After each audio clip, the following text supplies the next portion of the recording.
Bismillahirrahmanirrahim. Students, Assalamu alaikum and welcome to the course of Web Engineering. Before starting today's lecture, I would like to introduce myself. I am instructor for this course. My name is Bisharat Mahmood. I have done my MS from ComSat's Institute of Information Technology in 2011, and since then I am working there as a lecturer. Before MS, I did my MCS from Arid Agriculture University, Rawalpindi. I also have a MA Economics and Bachelor of Education. I have about 5 years of experience in teaching, research and development. After this short introduction, let's move towards today's lecture. Here is the outline of today's lecture. सबसे पहले हम देखेंगे कि web engineering course basically है क्या, इसमें हमने कौन कौन से टॉपिक्स कवर करने हैं, और इसके बाद हम जो एक्चुअल लेक्चर है आज का हम वो स्टार्ट करेंगे. आज के लेक्चर में हम वेब इंजीनियरिंग को डिफ़ाइन करेंगे, वेब एप्लीकेशंस क्या होती हैं इसे देखेंगे, और वेब इंजीनियरिंग हम क्यों पढ़ते हैं तो इसके रीज़न्स जो हैं उन्हें डिस्कस करेंगे. इसी तरह से कैटेगरीज ऑफ वेब एप्लीकेशंस और कैरेक्टरिस्टिक्स ऑफ वेब एप्लीकेशंस, तो ये हमारे मेजर टॉपिक्स हैं. आइए हम आज का लेक्चर स्टार्ट करते हैं. Introduction to the course.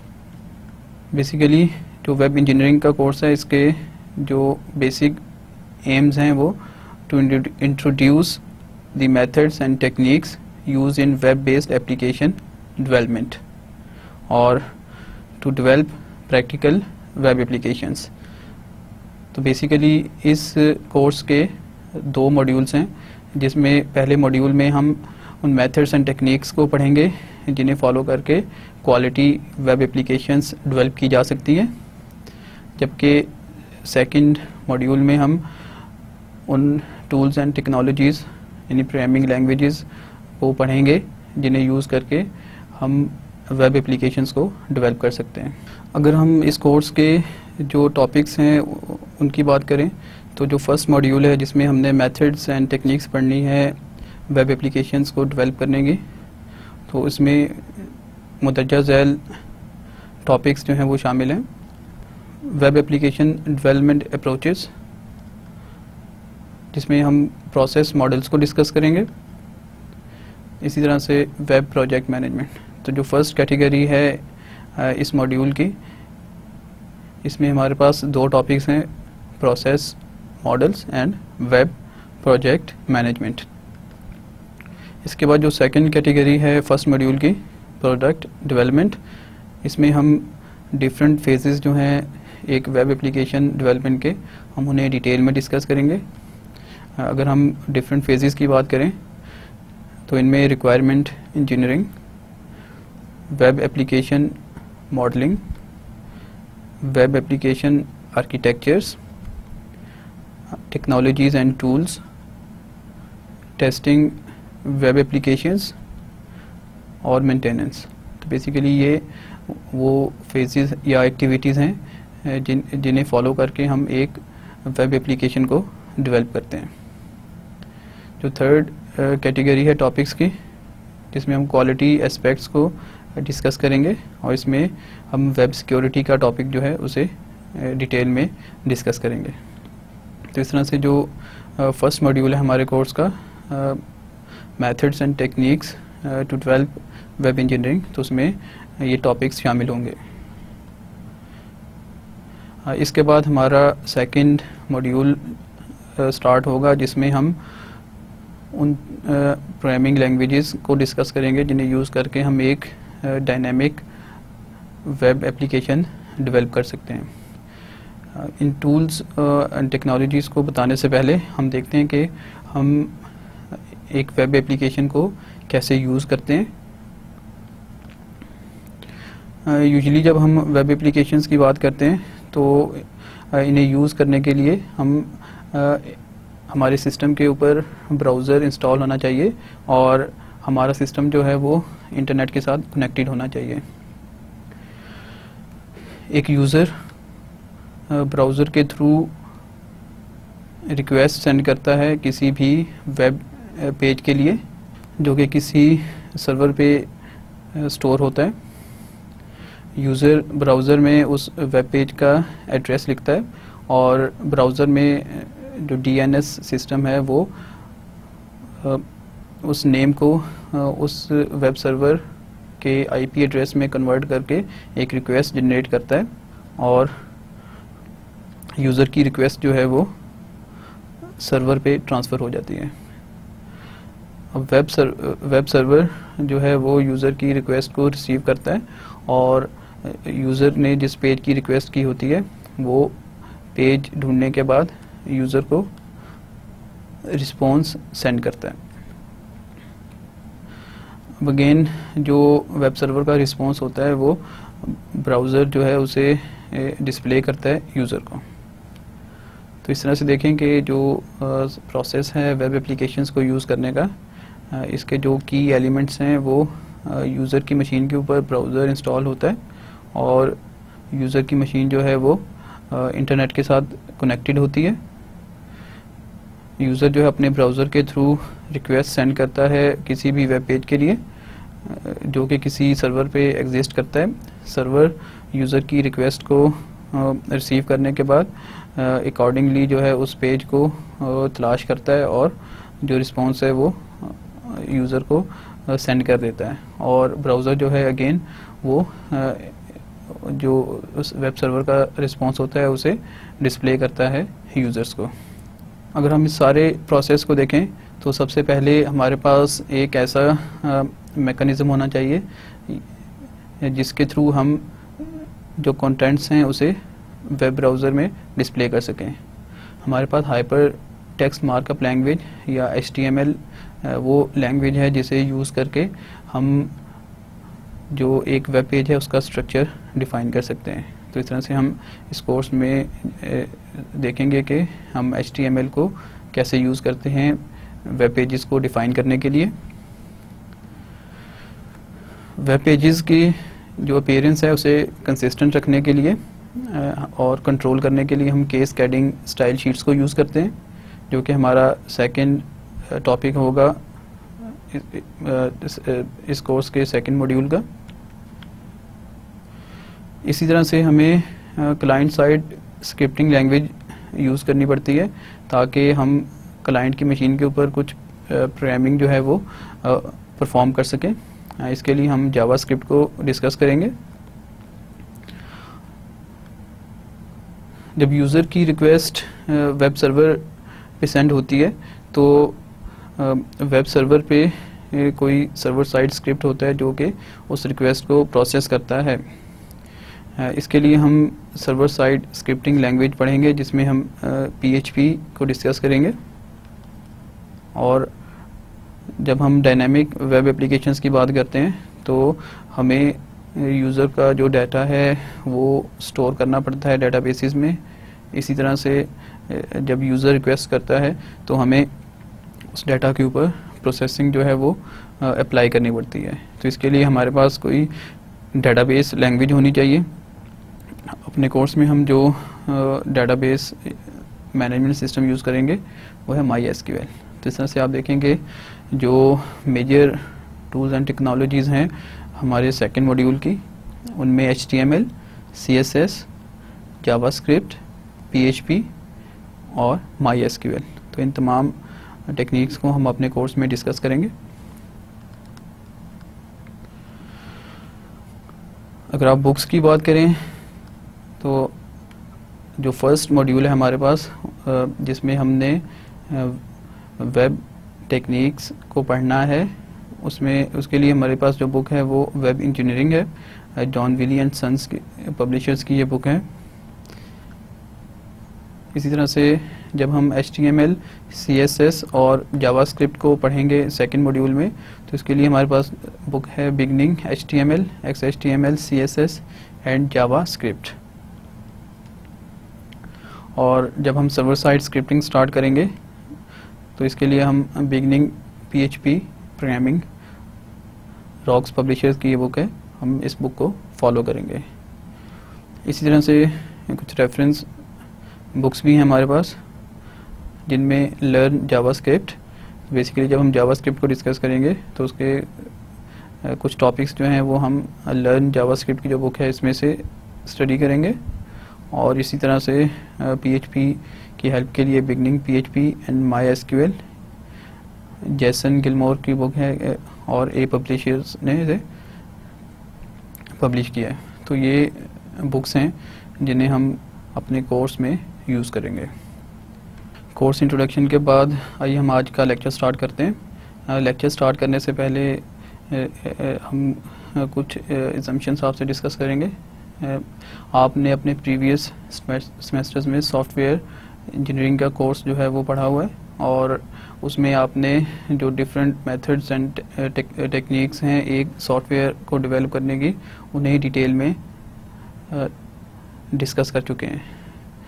Basically जो वेब इंजीनियरिंग का कोर्स है वो सॉफ्टवेयर इंजीनियरिंग को एक्सटेंड करता है for web applications.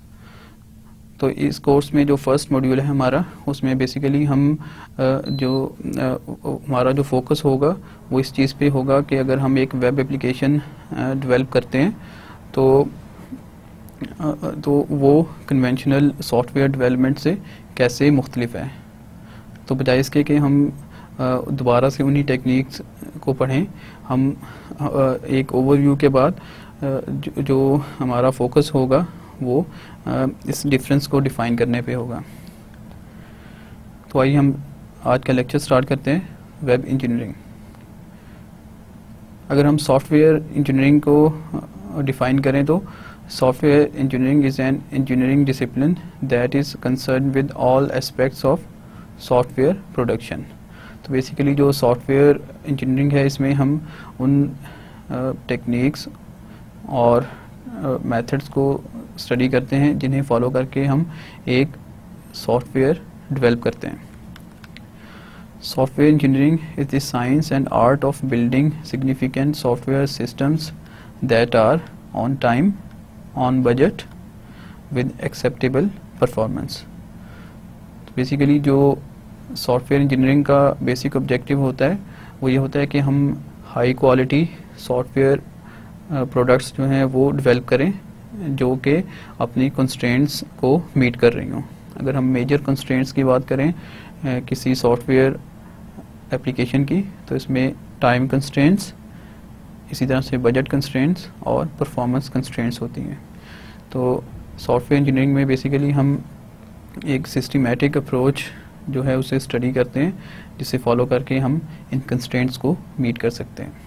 Software engineering को डिफाइन करने के बाद अगर हम वेब इंजीनियरिंग की बात करें तो web engineering is the study of the process used to create high quality web based applications. तो इस तरह से हम वेब इंजीनियरिंग में उस प्रोसेस को डिस्कस करते हैं जिसके थ्रू हम हाई क्वालिटी वेब एप्लीकेशंस जो हैं वो डेवलप कर सकते हैं। तो दोनों में आप डिफरेंस देखें कि जो सॉफ्टवेयर इंजीनियरिंग है उसका फोकस हमारे पास यूजली कन्वेंशनल डेस्कटॉप एप्लीकेशंस होती हैं, जबकि वेब इंजीनियरिंग का जो फोकस है वो वेब एप्लीकेशंस हैं।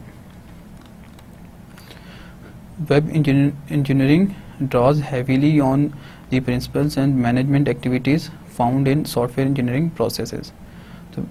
तो जो वेब इंजीनियरिंग है ये उन्हीं प्रोसेसेस को डिस्कस करती है जो कि सॉफ्टवेयर इंजीनियरिंग में एग्जिस्ट करते हैं, लेकिन इसमें जो फोकस होता है वो वेब एप्लीकेशंस होती हैं। तो हम कह सकते हैं कि web engineering extends software engineering to web applications.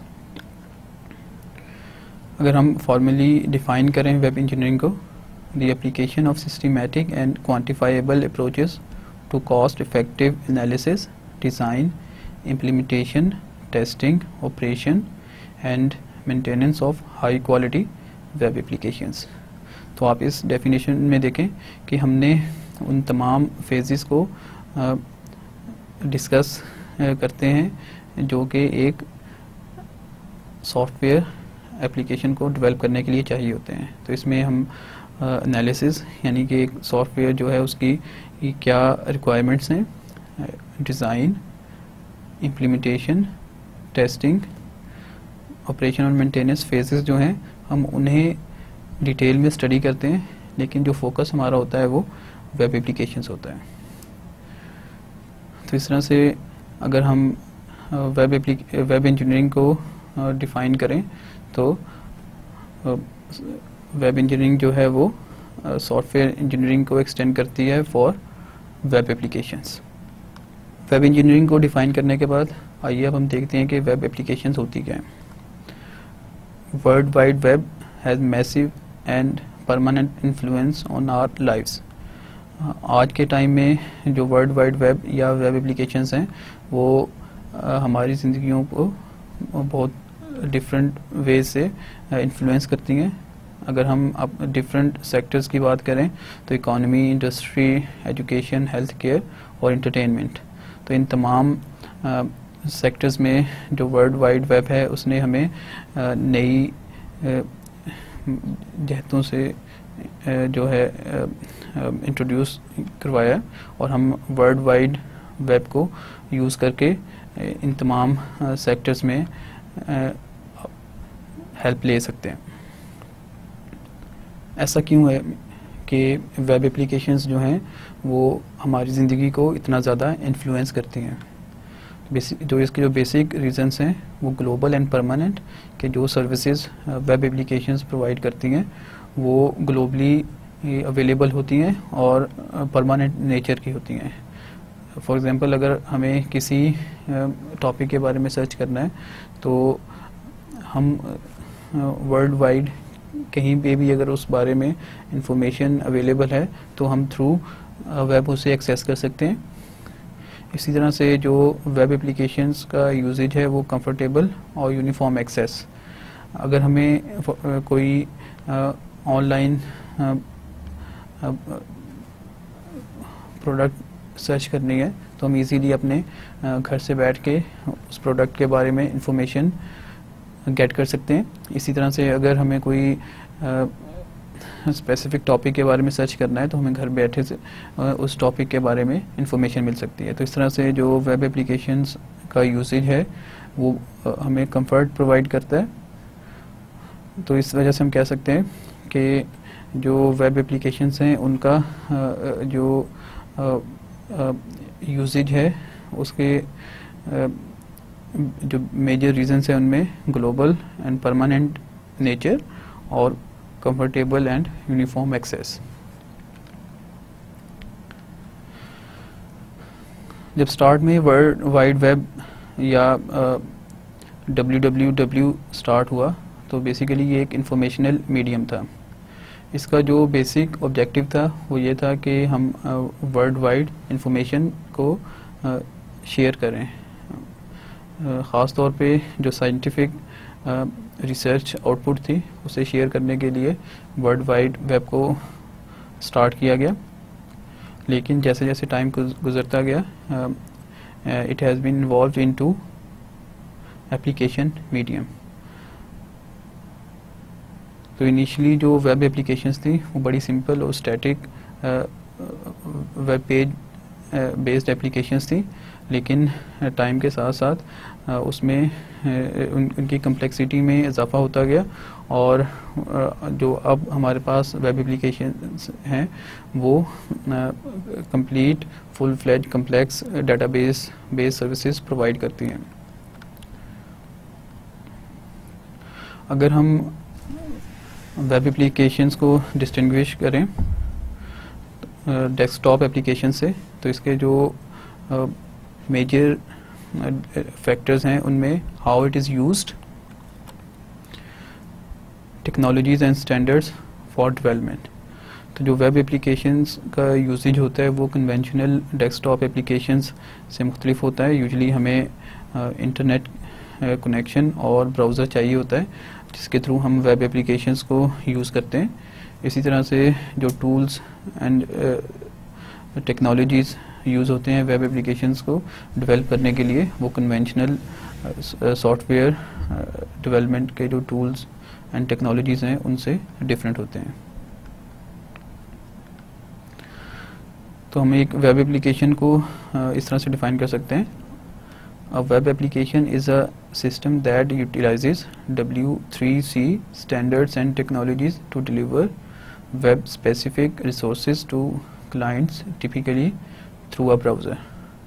तो जो वेब एप्लीकेशन होती है इसे डेवलप करने के लिए हम वर्ल्ड वाइड वेब कंसोर्शियम या जिसे सिंपली हम W3C कहते हैं उसके रिकमेंडेड स्टैंडर्ड्स और टेक्नोलॉजीज़ को यूज़ करते हैं. और जो सर्विसेज एक वेब एप्लीकेशंस की होती हैं हम उन्हें थ्रू ब्राउज़र यूज़र को प्रोवाइड करते हैं. तो इस तरह से जो अगेन हमने लास्ट स्लाइड में जिन फैक्टर्स को देखा कि वेब एप्लीकेशन यूज़ कैसे होती है और वेब एप्लीकेशन को डेवलप करने के लिए हम किन स्टैंडर्ड्स और टेक्नोलॉजीज़ को यूज़ करते हैं. तो ये दो मेजर डिस्टिंग्विशिंग फैक्टर्स हैं वेब एप्लीकेशन और कन्वेंशनल डेस्कटॉप एप्लीकेशंस के. तो इस तरह से जो वेब एप्लीकेशंस हैं इसे डिफ़ाइन करने के लिए हम टेक्नोलॉजी और इंटरेक्शन ये दो मेजर फैक्टर्स जो हैं इन्हें हम यूज़ करते हैं. अभी तक के लेक्चर में हमने देखा कि वेब इंजीनियरिंग है क्या और वेब एप्लीकेशंस क्या होती हैं. आइए अब हम देखते हैं कि हमें वेब इंजीनियरिंग को पढ़ने की ज़रूरत क्यों पेश आती है. अगर हम वेब एप्लीकेशन डेवलपमेंट की बात करें तो यूजुअली हमारे यहाँ जो टेक्निक्स या अप्रोचेस यूज़ की जाती हैं वो एड हॉक अप्रोचेस हैं. वेब एप्लीकेशन डेवलपमेंट एक्टिविटी जो है वो यूजुअली हम अनप्लैंड और वन टाइम इवेंट के तौर पे परफॉर्म की जाती है. इसी तरह से जो एग्जिस्टिंग अप्रोचेस हैं वो इंडिविजुअल्स के एक्सपीरियंसेस के ऊपर बेस करती हैं. जो इंडिविजुअल्स हैं वो अपने एक्सपीरियंस की बेस के ऊपर जो है वेब एप्लीकेशंस के डिज़ाइन और जो प्लानिंग है वो अपने एक्सपीरियंसेस की बेस के ऊपर करते हैं. इसी तरह से जो करंट अप्रोचेस हैं वेब एप्लीकेशन डेवलपमेंट की उनका जो फोकस होता है वो डेवलपमेंट पे होता है, जबकि documentation for code and design वो या तो हम करते ही नहीं हैं या बहुत कम करते हैं. तो इस तरह से आप देखें कि जो current web application development approaches हैं इसमें जो हमारा फोकस है वो आउटपुट के ऊपर है, जिसकी वजह से हमें शॉर्ट टाइम सेविंग्स जो हैं वो मिलती हैं. इट मीन्स कि हमें जो डॉक्यूमेंटेशन और प्लानिंग के ऊपर टाइम स्पेंड करने के बजाय हम प्रोडक्ट डेवलपमेंट के ऊपर फोकस करते हैं. लेकिन इसकी वजह से हमें लॉन्ग रन में कुछ प्रॉब्लम्स का सामना करना पड़ता है, जिसमें lack of performance, reliability, user friendliness and scalability. तो ये मेजर प्रॉब्लम्स हैं जब हम वेब एप्लीकेशंस को प्रॉपरली प्लान और डॉक्यूमेंट किए बगैर डेवलप करते हैं. अब वेब एप्लीकेशंस जो होती हैं वो यूजुअली इंटरडिपेंडेंट होती हैं और जब एक दफ़ा प्रॉब्लम आ जाए तो वो टाइम के साथ बढ़ता रहता है. अगर हम रूट कॉजेज़ की बात करें कि ये जो अप्रोच हम करंटली फॉलो कर रहे हैं तो इसकी जो बेसिक रीजंस हैं इनमें development is considered as an authoring activity. जैसा कि प्रीवियस स्लाइड्स पे भी हमने देखा कि जब वेब एप्लीकेशंस या वर्ल्ड वाइड वेब स्टार्ट हुआ तो वो एक इंफॉर्मेशनल मीडियम के तौर पे स्टार्ट हुआ था, जिसका बेसिक फोकस जो था वो ये था कि हमने कंटेंट्स को शेयर करना है थ्रू वर्ल्ड वाइड वेब. तो स्टेज के ऊपर जो वेब डेवलपमेंट था वो एक ऑथरिंग एक्टिविटी के तौर पे लिया जाता था. तो स्टिल हम अभी भी ये समझते हैं कि जो वेब एप्लीकेशन डेवलपमेंट है वो एक ऑथरिंग एक्टिविटी है. इसी तरह से वेब एप्लीकेशन डेवलपमेंट को इजी समझा जाता है. अगेन इसकी वजह यही है कि जब वेब एप्लीकेशंस स्टार्ट हुई थी तो वो बड़े सिंपल स्टैटिक पेजेस होते थे, लेकिन टाइम के साथ साथ उसकी कम्प्लेक्सिटी में इजाफा होता गया. लेकिन स्टिल हम यही समझते हैं कि कंपैरेटिवली वेब एप्लीकेशंस जो होती हैं वो इजी टू डेवलप होती हैं. इसी तरह से जो वेब एप्लीकेशन डेवलपर्स होते हैं वो usually conventional desktop applications development से ट्रांसफ़र होते हैं वेब एप्लीकेशन डेवलपमेंट की तरफ। तो जो टेक्निक्स यूज़ होती हैं वेब एप्लीकेशन डेवलपमेंट के लिए वो टोटली डिफरेंट होती हैं कन्वेंशनल सॉफ्टवेयर डेवलपमेंट से। तो समटाइम्स ऐसा होता है कि हम उन टेक्निक्स को यूज़ करते हैं जो कि सूटेबल नहीं होती फॉर वेब एप्लीकेशन डेवलपमेंट। इसी तरह से समटाइम्स कुछ टेक्निक्स जो कि वेब एप्लीकेशन के लिए सूटेबल होती हैं वो नॉलेज ना होने की वजह से हम उन्हें यूज़ नहीं करते। तो ये बेसिक रीजंस हैं जिसकी वजह से जो वेब एप्लीकेशन डेवलपमेंट है वो एक एडहॉक अप्रोच के तहत डेवलप की जाती है। प्रीवियस स्लाइड में हमने देखा कि जो हमारे पास करंट अप्रोचेस हैं वेब एप्लीकेशंस को डेवलप करने की वो एडहॉक बेस्ड हैं और हम बगैर किसी प्लानिंग के जो वेब एप्लीकेशंस को डेवलप कर रहे हैं। इस अप्रोच के ड्रॉबैक्स को एनालाइज करने के लिए 2000 में कटर कंसोर्शियम ने एक सर्वे कंडक्ट किया और उसके जो रिजल्ट्स सामने आए उनमें से जो सबसे बड़ा इशू है करंट अप्रोचेस के साथ उसके जो ड्रॉबैक्स हैं उनमें failure to meet business objectives 84%, इसी तरह से 79% जो है project schedule delays, 63% budget overrun, 53% lack of functionality. इस तरह से आप देखें कि जो एडहॉक अप्रोचेस हैं उसकी वजह से हमें जिन प्रॉब्लम्स का सामना करना पड़ता है कि जो वेब एप्लीकेशंस हम डेवलप करते हैं वो अपने बिजनेस ऑब्जेक्टिव्स को मीट नहीं करती। इसी तरह से जब हम बगैर प्लानिंग के वेब एप्लीकेशंस को डेवलप करते हैं तो जो शेड्यूल्स हैं वो मीट नहीं होते, जिसकी वजह से जो बजट है बजट कंस्ट्रेंट्स को भी हम मीट नहीं कर पाते और अगेन लैक ऑफ फंक्शनैलिटी। तो ये मेजर ड्रॉबैक्स हैं करंट अप्रोचेस के। तो जो वेब इंजीनियरिंग है वो कुछ प्रिंसिपल्स जो हैं वो डिफ़ाइन करती है जिन्हें यूज़ करके इन प्रॉब्लम्स से बचा जा सकता है, जिनमें clearly defined goals and objectives, systematic faced development, careful planning, iterative and continuous auditing of the entire process. तो वेब इंजीनियरिंग बेसिकली ये जो प्रिंसिपल्स डिफाइन करती है ये सॉफ्टवेयर इंजीनियरिंग से ही अडॉप्ट हुए हैं। इसमें जो फर्स्ट प्रिंसिपल है इसके मुताबिक हमें क्लियरली ऑब्जेक्टिव्स को डिफाइन करना है ताकि हम जो प्रोडक्ट डेवलप करें वो according to the requirements of the client हो। इसी तरह से जब हम डेवलपमेंट करते हैं किसी वेब एप्लीकेशन की तो हमें सिस्टमैटिक और फेस्ड डेवलपमेंट करनी है, यानी हम अपने प्रोसेस को डिफरेंट फेजेस में डिवाइड करें और सिस्टमैटिक तरीके से उन फेज को एग्जीक्यूट करें। प्लानिंग अगेन एक कोर कंसिडरेशन है और आइटरेटिव एंड कंटिन्यूस ऑडिटिंग कि हम जो आइटरेटिवली सारे प्रोसेस को ऑडिट करें और देखें कि जो वेब एप्लीकेशन हम डेवलप कर रहे हैं वो अकॉर्डिंग टू द रिक्वायरमेंट्स हो रही है या नहीं। तो इस तरह से आप देखेंगे इन प्रिंसिपल्स को यूज़ करके हम वेब एप्लीकेशन डेवलपमेंट प्रोसेस को इम्प्रूव कर सकते हैं। अभी तक के लेक्चर में हमने देखा कि वेब इंजीनियरिंग है क्या, इसके बाद हमने वेब एप्लीकेशंस को डिफ़ाइन किया और उसके बाद हमने जो करंट वेब एप्लीकेशन अप्रोचेस हैं उन्हें उनके ड्रॉबैक्स देखे जो कि एक बेस प्रोवाइड करते हैं कि हमें वेब इंजीनियरिंग को स्टडी करना है ताकि हम एक high quality web application develop कर सकें। आइए अब हम वेब एप्लीकेशंस की कुछ कैटेगरीज को डिस्कस करते हैं। हमारे पास जो फर्स्ट और मोस्ट सिंपलेस्ट कैटेगरी है वो डॉक्यूमेंट सेंट्रिक वेब,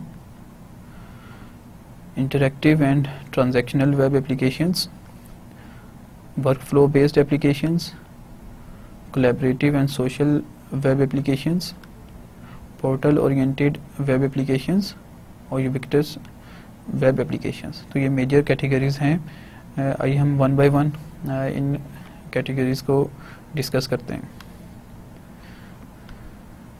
जैसा कि प्रीवियस स्लाइड्स में भी हमने देखा कि जब वेब स्टार्ट हुआ तो उसका जो कोर आइडिया था वो इंफॉर्मेशनल मीडियम था। इट मींस के जो इंफॉर्मेशन है उसे वर्ल्ड वाइड शेयर करना। तो इस तरह की जो वेब एप्लीकेशंस थी वो बेसिकली स्टैटिक HTML पेजेस होते थे जिसके ऊपर कंटेंट्स जो हैं वो ऐड किए जाते थे, और इस तरह से जो क्लाइंट्स हैं वो थ्रू ब्राउज़र उन कंटेंट्स को एक्सेस करते और जो इन्फॉर्मेशन किसी भी टॉपिक के बारे में थी वो शेयर हो जाती। तो बेसिक जो डॉक्यूमेंट सेंट्रिक वेबसाइट्स हैं वो ओरिजिनेटर हैं टू वेब एप्लीकेशंस, यानी यहाँ से जो वर्ल्ड वाइड वेब है वो स्टार्ट हुआ था और ये स्टैटिक HTML डॉक्यूमेंट्स होते थे। अब इन एप्लीकेशंस में जो अपडेट्स होती थी, अगर हमें कोई चेंज करनी पड़ती तो वो मैनुअल अपडेट्स होती थी, और जिन टूल्स यानी HTML को यूज़ करके अगर हमने वेब एप्लीकेशन डेवलप की है तो HTML के थ्रू ही हम कोड में जाके जो कंटेंट्स हैं उन्हें मॉडिफाई करते थे। अगर हम डॉक्यूमेंट सेंट्रिक वेबसाइट्स के जो प्रॉज हैं इन्हें डिस्कस करें तो ये वेब एप्लीकेशंस जो हैं वो सिंपल होती थी, स्टेबल, शॉर्ट रिस्पॉन्स टाइम्स। जैसा कि अभी हमने डिस्कस किया कि ये एप्लीकेशंस जो हैं वो सिंपली HTML पेजेस के ऊपर कंसिस्ट करती थी, तो इन्हें डेवलप करना बहुत आसान था। जस्ट हम HTML की जो इंस्ट्रक्शंस हैं उन्हें सीखते और कंटेंट्स पे अप्लाई करते हैं। तो इस तरह से हमारे पास जो डॉक्यूमेंट सेंट्रिक वेबसाइट्स हैं वो डेवलप हो जाती, स्टेबल भी होती थी क्योंकि ये कोई कम्प्लेक्स ऑपरेशन परफॉर्म नहीं करती थी, जस्ट कंटेंट्स को डिस्प्ले करती थी। इसी तरह से इनका रिस्पांस टाइम जो है वो कम होता था। यूज़र रिक्वेस्ट करता और जो वेब सर्वर है उसे जस्ट इन कंटेंट्स को सेंड करना होता था वापस यूज़र की तरफ, और कोई प्रोसेसिंग परफॉर्म नहीं करनी होती थी। तो जिसकी वजह से इन वेब एप्लीकेशंस का रिस्पांस टाइम बहुत कम होता था। अगर हम कॉन्स की बात करें, high management cost for frequent updates and large collections. तो इसका जो सबसे बड़ा ड्रॉबैक था डॉक्यूमेंट सेंट्रिक वेबसाइट्स का वो ये था कि जब हमें इन एप्लीकेशंस में अपडेट्स करनी होती तो ये सारी अपडेट्स जो हैं वो मैनुअल होती थी। तो इसके लिए हमें प्रोफेशनल्स जो हैं वो हायर करने पड़ते हैं जो कि HTML कोड के अंदर जाके चेंजेस करते हैं, और इसी तरह से more prone to inconsistent redundant information. तो जो डॉक्यूमेंट सेंट्रिक वेबसाइट्स थी ये समटाइम्स जो इंफॉर्मेशन प्रोवाइड करती थी वो इनकंसिस्टेंट और रिडंडेंट होती थी। अगर हम डॉक्यूमेंट सेंट्रिक वेब एप्लीकेशंस की एग्जांपल देखें तो इसमें स्टैटिक होम पेजेस जो है वो एक एग्जांपल है डॉक्यूमेंट सेंट्रिक वेबसाइट्स की। जैसे प्रीवियस स्लाइड में हमने देखा कि जो डॉक्यूमेंट सेंट्रिक वेबसाइट्स थी वो सिंपल स्टैटिक HTML पेजेस होते थे। यूज़र जो है वो जस्ट उन कंटेंट्स को रीड करते और इन्फॉर्मेशन गेट कर सकते थे, लेकिन इस तरह की जो वेब एप्लीकेशंस हैं वो यूज़र को इंटरेक्टिविटी प्रोवाइड नहीं करती थी। तो जो इंटरेक्टिव वेबसाइट्स हैं वो ना सिर्फ रीड ओनली कंटेंट्स प्रोवाइड करती हैं बल्कि यूज़र को अलाउ करती हैं कि यूज़र एप्लीकेशंस के साथ इंटरेक्ट कर सके। बेसिकली जब HTML के अंदर फॉर्म्स इंट्रोड्यूस हुए और CGI स्क्रिप्ट्स जो हैं वो इन्वेंट हुए तो इसने अलाउ किया कि हम यूज़र को जो है वो इंटरेक्टिविटी प्रोवाइड कर सकें। तो जो इंटरेक्टिव वेबसाइट्स हैं उन्हें यूज़ करते हुए यूज़र जो है फॉर्म्स के थ्रू वेब एप्लीकेशन के साथ इंटरेक्ट कर सकता है।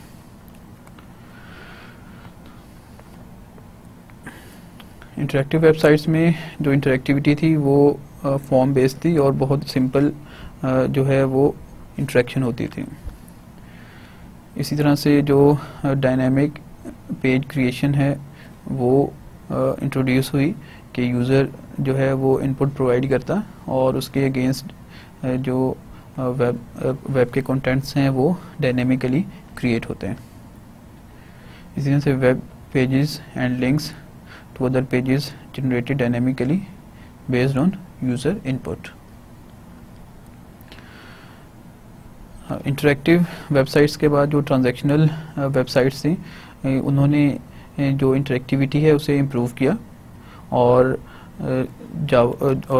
डेटाबेस कनेक्टिविटी के थ्रू जो है इस चीज़ को पॉसिबल किया कि यूज़र्स जो हैं ट्रांजैक्शनल वेबसाइट्स के थ्रू फाइनेंशियल ट्रांजैक्शंस जो हैं वो परफॉर्म कर सकते हैं।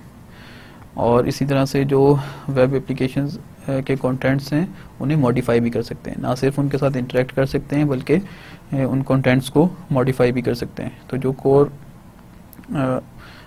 एस्पेक्ट्स हैं ट्रांजैक्शनल वेबसाइट्स के वो डेटाबेस कनेक्टिविटी और इंक्रीज्ड कम्प्लेक्सिटी। अगर हम एग्जांपल्स देखें interactive and transactional web applications की, तो इसमें news sites, booking systems, online banking. तो आप देखेंगे जो ऑनलाइन न्यूज़ साइट्स होती हैं वो डायनेमिकली कंटेंट्स को चेंज कर रही होती हैं।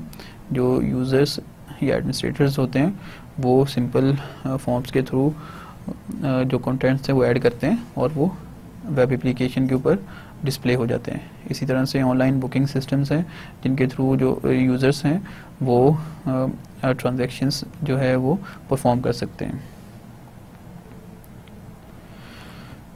Interactive and transactional web applications के बाद जो नेक्स्ट कैटेगरी है हमारे पास वो वर्क फ्लो बेस्ड एप्लीकेशंस हैं, design to handle business processes across departments, organisations and enterprises. Basically जो वर्क फ्लो बेस्ड एप्लीकेशंस उन प्रोसेसेस को मॉडल करने के लिए यूज़ होती हैं जो कि मल्टीपल डिपार्टमेंट्स या ऑर्गेनाइजेशंस पे कंसिस्ट कर रहे होते हैं। तो बेसिकली जो वर्क फ्लो बेस्ड एप्लीकेशंस होती हैं वो automates processes consisting of series of steps. तो इस तरह से जो हमारे पास ऐसे प्रोसेसेस हों जिन्हें परफॉर्म करने के लिए हमें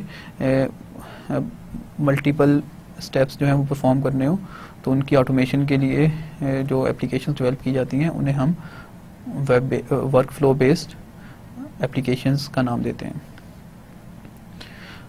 अब जो बिज़नेस लॉजिक है वर्क फ्लो बेस्ड एप्लीकेशंस की वो डिपेंड करती है कि हम किस तरह के प्रोसेस को मॉडल कर रहे हैं या ऑटोमेट कर रहे हैं। तो इस तरह से जो वर्क फ्लो बेस्ड एप्लीकेशंस होती हैं इनकी कम्प्लेक्सिटी जो है हाई होती है क्योंकि इसमें हम मल्टीपल डिपार्टमेंट्स या एंटिटीज़ को ऑटोमेट कर रहे होते हैं। अगर हम वर्क फ्लो बेस्ड एप्लीकेशंस की एग्जांपल देखें तो इसमें business to business web applications और ई गवर्नमेंट एप्लीकेशंस। बेसिकली इस तरह की जो एप्लीकेशंस होती हैं वो मल्टीपल ऑर्गेनाइजेशंस और या डिपार्टमेंट्स के बीच में जो प्रोसेसेस होते हैं उन्हें ऑटोमेट करती हैं। वर्क फ्लो बेस्ड एप्लीकेशंस के बाद जो नेक्स्ट कैटेगरी हमारे पास वो collaborative and social web. Basically जो कोलैबोरेटिव वेब एप्लीकेशंस हैं उनका जो बेसिक आइडिया है वो ये है कि हम ऐसा इन्वायरमेंट प्रोवाइड करें जिसमें यूज़र्स जो हैं वो कोलैबोरेट करें एक वेब एप्लीकेशन के कंटेंट्स को डेवलप करने में। तो अनस्ट्रक्चर्ड कोऑपरेटिव इन्वायरमेंट्स प्रोवाइड करती हैं collaborative web applications, support shared information workspaces to create, edit and manage shared information. तो इस तरह से जो कोलैबोरेटिव वेब एप्लीकेशंस होती हैं वो यूज़र्स को अलाउ करती हैं कि वो अपनी इंफॉर्मेशन शेयर कर सकें और इसी तरह से उस इंफॉर्मेशन को एडिट कर सकें और मैनेज कर सकें। जो कोलैबोरेटिव वेबसाइट्स होती हैं इसमें जो एक कोर फंक्शन होता है वो इंटरपर्सनल कम्युनिकेशन है। तो जो मल्टीपल यूज़र्स हैं वो आपस में एक दूसरे के साथ कम्युनिकेट करते हैं। अगर हम एग्जांपल्स देखें तो विकीज़, जो विकी वेबसाइट्स होती हैं बेसिकली उसमें जो यूज़र्स होते हैं वो डिफरेंट टॉपिक्स के ऊपर अपनी इंफॉर्मेशन शेयर करते हैं जो कि उस वेब एप्लीकेशन का पार्ट बन जाती हैं। अगर हम एक मोर स्पेसिफिक एग्जांपल देखें तो विकीपीडिया, जिसके ऊपर हमें डिफरेंट टॉपिक्स के बारे में इंफॉर्मेशन मिलती है और ये इंफॉर्मेशन जो है वो यूज़र्स ने क्रिएट की होती है। तो इस तरह से हम विकीपीडिया को यूज़ करके किसी टॉपिक के बारे में इंफॉर्मेशन क्रिएट कर सकते हैं, उसे एडिट कर सकते हैं।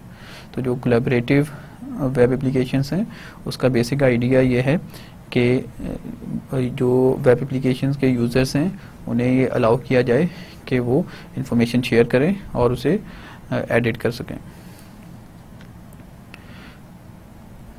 कोलैबोरेटिव वेब एप्लीकेशंस के बाद जो सोशल वेब एप्लीकेशंस हैं बेसिकली ये वेब के थ्रू लोगों को अलाउ करती हैं कि वो एक दूसरे के साथ कम्युनिकेट कर सकें।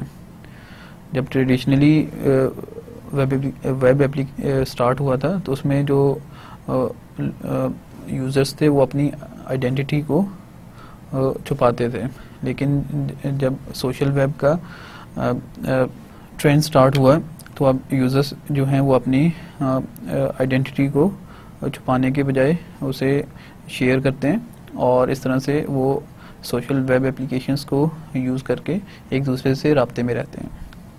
अगर हम एग्जांपल्स देखें तो ब्लॉग्स, फेसबुक, ट्विटर, तो ये तमाम एग्जांपल्स हैं जो कि हम अपनी डेली लाइफ में यूज़ करते हैं डिफरेंट यूज़र्स के साथ कम्युनिकेट करने के लिए। Collaborative and social web applications के बाद जो नेक्स्ट कैटेगरी है हमारे पास वो वेब पोर्टल्स हैं। One specially designed at a website which brings information together from diverse sources in a uniform way। तो बेसिकली जो पोर्टल ओरिएंटेड वेब एप्लीकेशंस होती हैं वो डिफरेंट सोर्सेज से इंफॉर्मेशन को गैदर करती हैं और उसे एक यूनिफॉर्म वे में यूज़र्स को प्रोवाइड करती हैं। Each information source gets its dedicated area.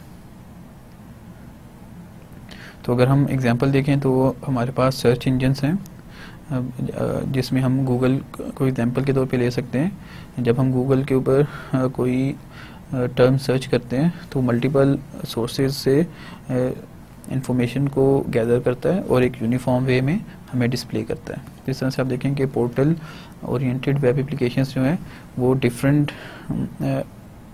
Dimensions या सोर्सेज की इंफॉर्मेशन को एक पॉइंट के ऊपर हमें डिस्प्ले करती हैं। तो जो वेब सर्च इंजन्स हैं वो एक general portal based web application की एग्जांपल है।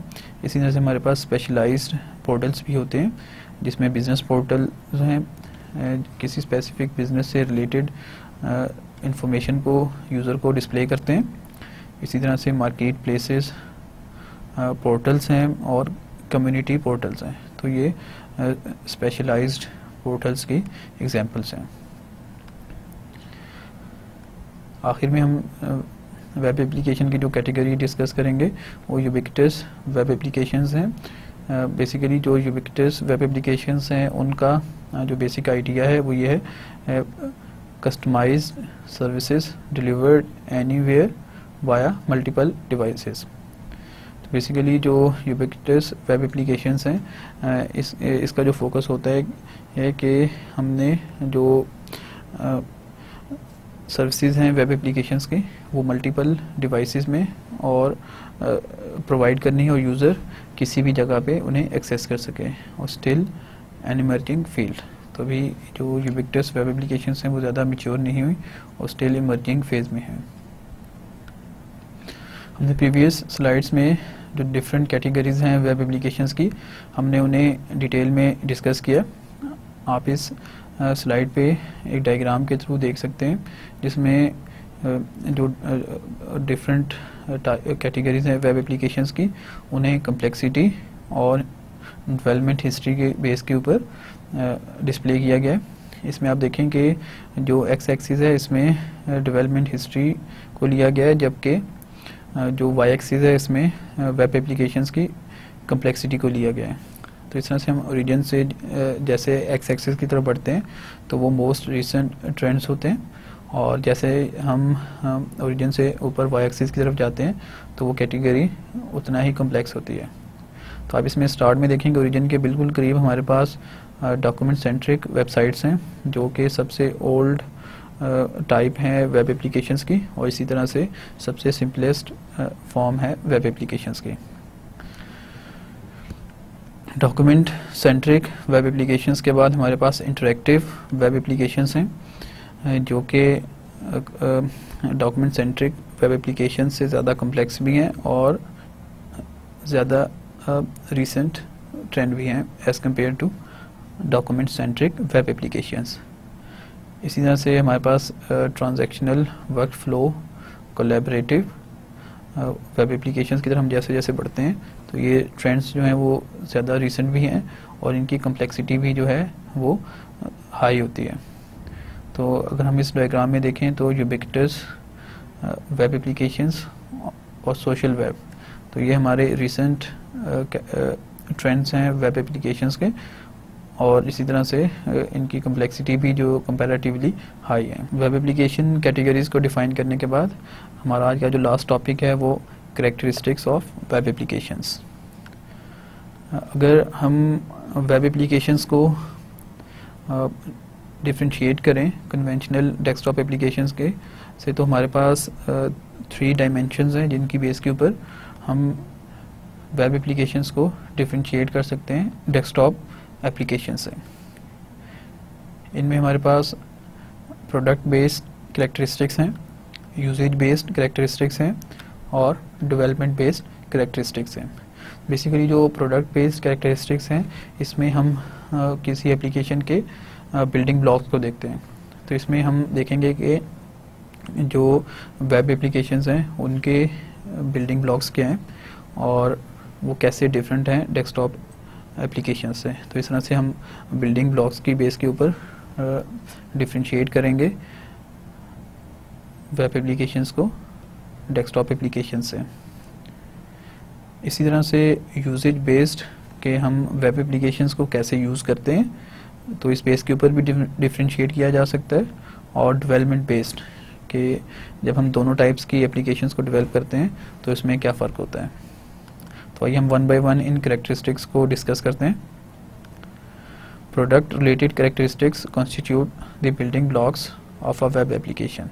जैसे कि हमने अभी डिस्कस किया कि जो प्रोडक्ट बेस्ड कैरेक्टरिस्टिक्स होते हैं, बेसिकली इसमें हम देखते हैं कि एक वेब एप्लीकेशन के जो बिल्डिंग ब्लॉक्स हैं वो क्या हैं और वो कैसे डिफरेंट हैं डेस्कटॉप एप्लीकेशन से। अगर हम एक वेब एप्लीकेशन के बिल्डिंग ब्लॉक्स की बात करें तो उसका कंटेंट्स जो हैं वो एक मेजर बिल्डिंग ब्लॉक है। हम वेब एप्लीकेशंस के ऊपर जो इंफॉर्मेशन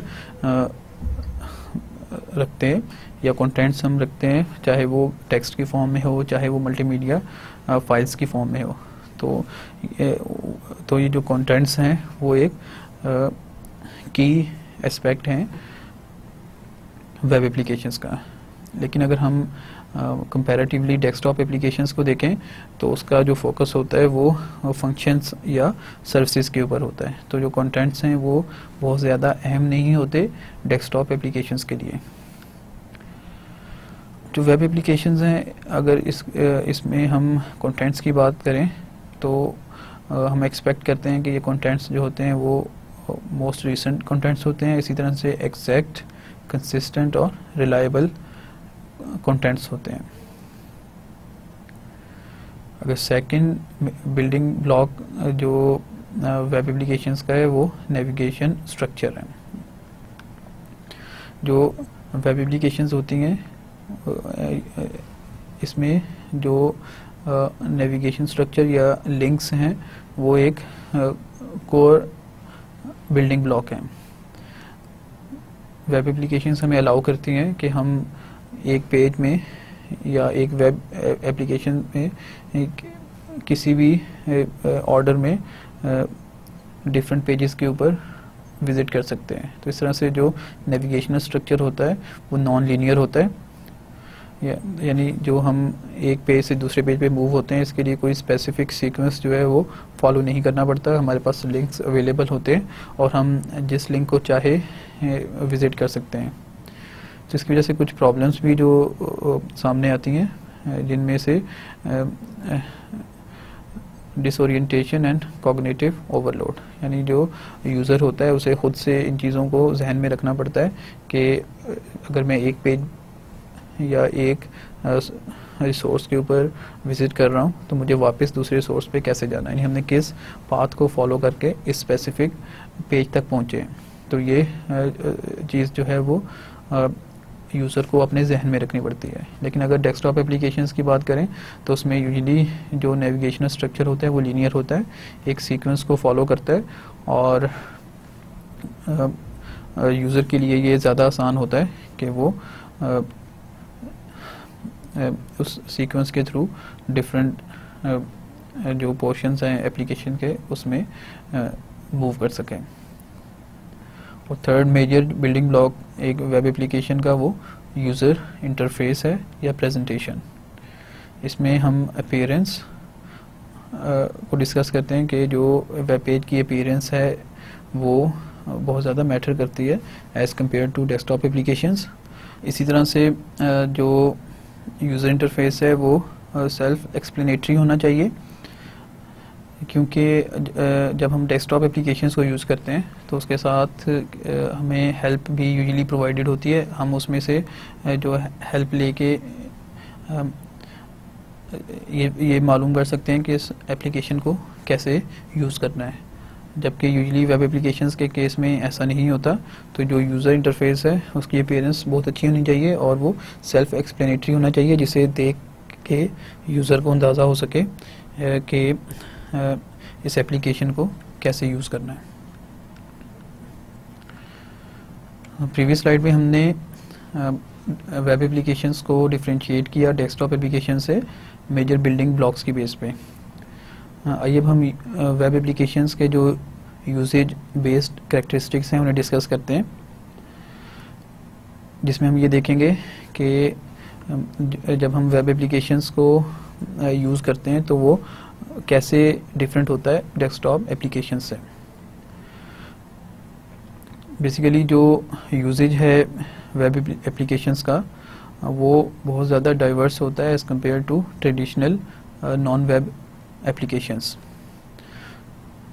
जो यूज़र्स होते हैं वो वेरी करते हैं नंबर्स, इसी तरह से उनका जो कल्चरल बैकग्राउंड होता है वो डिफरेंट होता है। जिन डिवाइसेस के थ्रू यूज़र्स एक्सेस कर रहे हैं वेब एप्लीकेशन को वो डाइवर्स होती हैं, इसी तरह से हार्डवेयर, सॉफ्टवेयर और लोकेशन। तो आप देखेंगे जो वेब एप्लीकेशंस होती हैं वो ग्लोबली अवेलेबल होती हैं, उसे कितने लोग यूज़ करेंगे हम इस चीज़ को प्रेडिक्ट नहीं कर सकते। इसी तरह से ग्लोबल होने की वजह से डिफरेंट कल्चर्स के लोग जो हैं वो यूज़ करते हैं वेब एप्लीकेशंस को। हमारे पास मल्टीपल डिवाइसेस हैं, हम चाहे तो लैपटॉप यूज़ कर सकते हैं, हम चाहे तो अपने डेस्कटॉप सिस्टम से, चाहे तो हम टैबलेट्स या मोबाइल फ़ोन, तो मल्टीपल डिवाइसेस के थ्रू वेब एप्लीकेशंस को एक्सेस करते हैं। इसी तरह से जो हार्डवेयर है, अगेन हमने देखा डिवाइसेस जो हैं वो मल्टीपल होती हैं, तो हार्डवेयर के ऊपर हम रिस्ट्रिक्शन नहीं लगा सकते। सॉफ्टवेयर कंपोनेंट्स या वेब ब्राउज़र्स जो हैं हम उसके ऊपर रिस्ट्रिक्शन नहीं लगा सकते, और इसी तरह से लोकेशन। तो इन तमाम एस्पेक्ट्स से जो यूजेज है वेब एप्लीकेशंस का वो बहुत ज़्यादा डाइवर्स होता है। इसी तरह से अगर हम यूज़र्स की बात करें तो वेब एप्लीकेशंस के जो यूज़र्स होते हैं वो स्पॉन्टेनियस होते हैं और ज़्यादा स्केलेबल होते हैं। इट मीन्स के जो यूज़र्स हैं वो ख़ुद से जनरेट होते हैं। यूजुअली जो ट्रेडिशनल वेब एप्लीकेशंस हैं उसके यूज़र्स का हमें पहले से पता होता है कि ये स्पेसिफ़िक लोग जो हैं वो इस एप्लीकेशन को यूज़ करेंगे। लेकिन वेब एप्लीकेशंस के केस में जो यूज़र्स होते हैं वो खुद से जनरेट होते हैं। इसी तरह से इस चीज़ को प्रेडिक्ट करना कि कितने यूज़र्स होंगे इस एप्लीकेशन के, वो भी मुश्किल होता है वेब एप्लीकेशंस के केस में। हेट्रोजीनियस ग्रुप्स, जैसा कि हमने पहले भी देखा कि जो वेब एप्लीकेशंस होती हैं वो ग्लोबली अवेलेबल होती हैं, तो बहुत सारे हेट्रोजीनियस ग्रुप्स के लोग जो हैं वो एक्सेस करते हैं वेब एप्लीकेशंस को।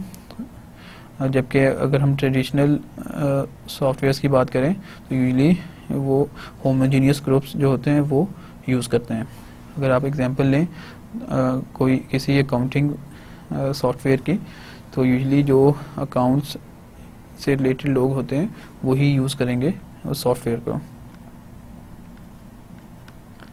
अगर हम टेक्निकल कॉन्टेक्स्ट की बात करें तो वेब एप्लीकेशंस जो हैं हम उन्हें थ्रू इंटरनेट एक्सेस करते हैं, जबकि डेस्कटॉप एप्लीकेशंस जो हैं उन्हें यूजुअली हम अपने लोकल मशीन के ऊपर जो है एक्सेस करते हैं।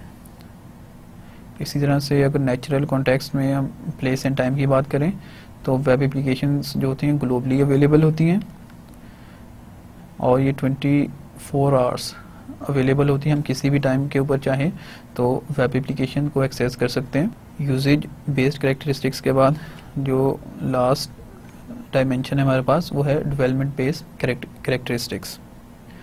बेसिकली हम इस डायमेंशन या कैटेगरी में हम ये देखते हैं कि जब हम वेब एप्लीकेशन को डेवलप करते हैं तो ये प्रोसेस कैसे डिफरेंट होता है कन्वेंशनल या ट्रेडिशनल सॉफ्टवेयर से। तो इसमें सबसे पहले हम बात करते हैं द डेवलपमेंट टीम। यूजली जब हम कोई वेब एप्लीकेशन डेवलप करते हैं तो उसमें हमें मल्टीपल डिसिप्लिन्स के जो एक्सपर्ट्स हैं उन्हें इंगेज करना पड़ता है।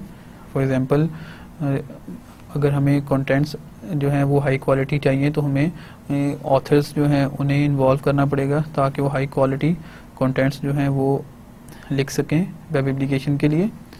इसी तरह से जब हम सॉफ्टवेयर डेवलपर्स हमें चाहिए जो कि उन टेक्नोलॉजीज़ से वाकिफ़ हों जिन्हें यूज़ करके हम वेब एप्लीकेशंस को डेवलप कर सकते हैं।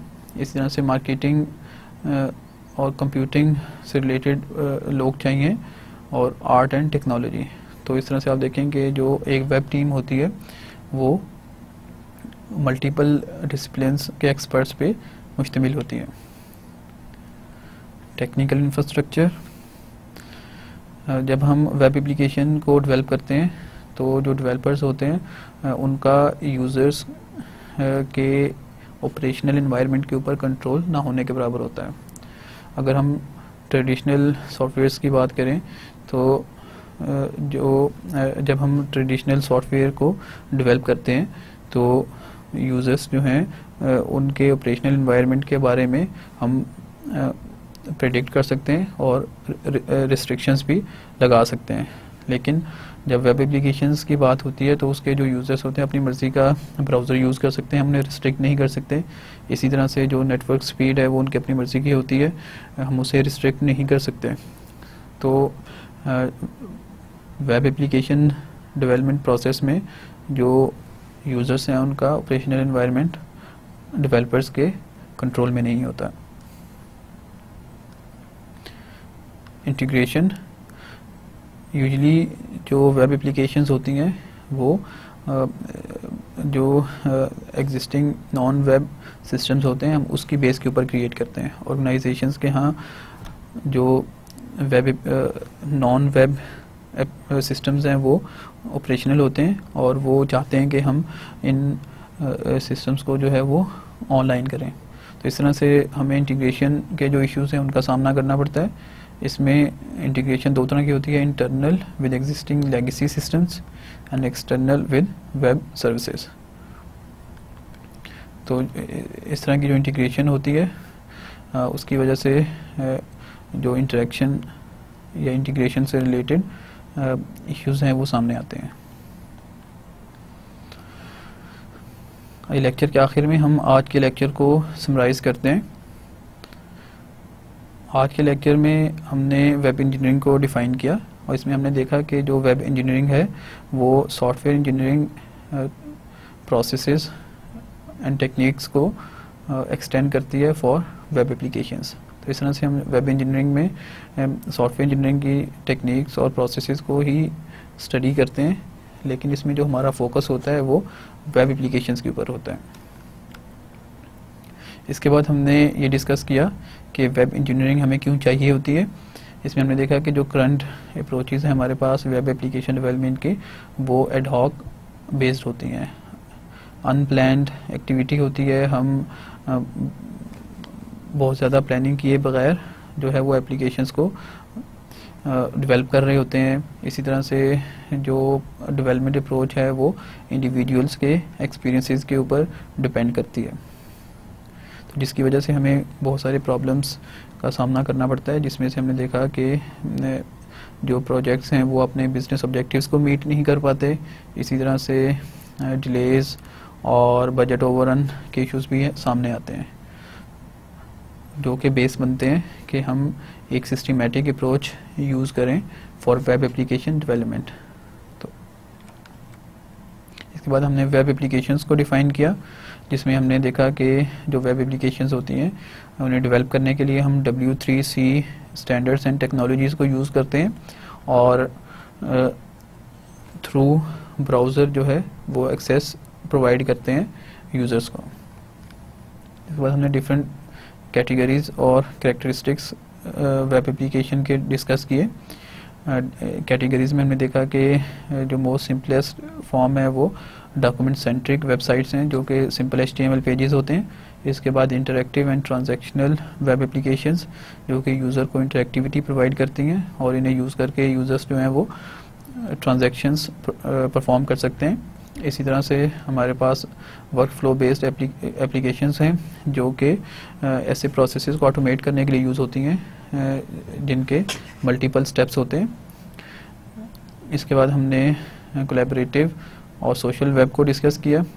कोलैबोरेटिव वेब जो है उसका बेसिक आइडिया ये है कि जो यूज़र्स हैं वो वेब एप्लीकेशन को यूज़ करके इंफॉर्मेशन शेयर कर सकें और उसे एडिट कर सकें, जबकि सोशल वेब जो है वो यूज़र्स को एक सोर्स प्रोवाइड करती है जिसके थ्रू वो आपस में कम्युनिकेट कर सकते हैं। इसके बाद हमने पोर्टल ओरिएंटेड एप्लीकेशंस और यूबिक्विटस वेब एप्लीकेशंस को डिस्कस किया। लेक्चर के आखिर में हमने वेब एप्लीकेशंस के कैरेक्टरिस्टिक्स डिस्कस किए, जिसकी बेस के ऊपर हम वेब एप्लीकेशंस को डिफरेंशिएट कर सकते हैं ट्रेडिशनल डेस्कटॉप एप्लीकेशंस हैं। इसमें हमने प्रोडक्ट बेस्ड कैरेक्टरिस्टिक्स के मेजर बिल्डिंग ब्लॉक्स क्या हैं दोनों के, इसी तरह से यूजेज बेस्ड के दोनों टाइप्स के एप्लीकेशंस को कैसे यूज़ किया जाता है, और फाइनली डेवलपमेंट बेस्ड, यानी कि जब हम डेवलप कर रहे होते हैं तो दोनों टाइप्स की एप्लीकेशन के डेवलपमेंट में क्या डिफरेंसेस होते हैं। अगर आप आज के टॉपिक से रिलेटेड मटेरियल डिस्कस करना चाहें तो इसमें वेब इंजीनियरिंग की जो बुक हम फॉलो करेंगे उसका चैप्टर नंबर 1 है, जिसमें आप आज के टॉपिक से रिलेटेड मटेरियल फाइंड कर सकते हैं। इसके साथ ही हम आज के लेक्चर को ख़त्म करते हैं। इंशाल्लाह नेक्स्ट लेक्चर में हम वेब डेवलपमेंट प्रोसेस के ऊपर बात करेंगे। तो तब तक के लिए अल्लाह हाफ़िज़।